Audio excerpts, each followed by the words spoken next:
Hey guys, in this tutorial we are going to learn how to remove a card from Patreon or remove payment method from Patreon tutorial. So let's start.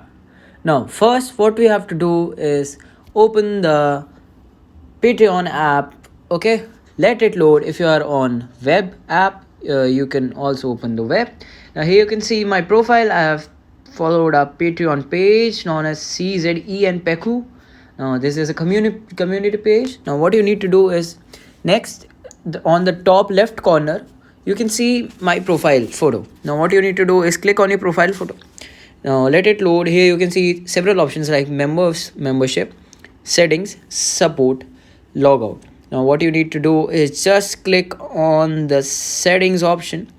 Now here you can see your basic info or details. Now head back and again open the area. Now click on my membership.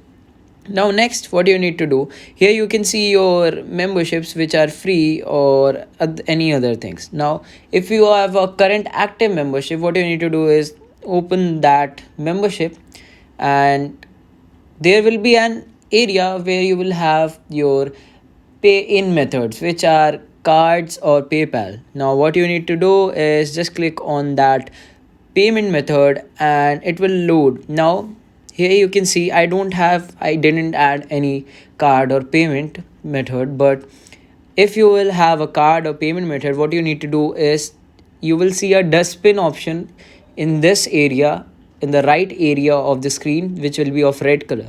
You have to click on that and then it will ask you, should I remove the credit card from your payment method? You have to click on OK. Then after clicking on OK, you will be able to remove your card and other payment methods. So thank you for watching. This was it for this video. I will see you in the next one.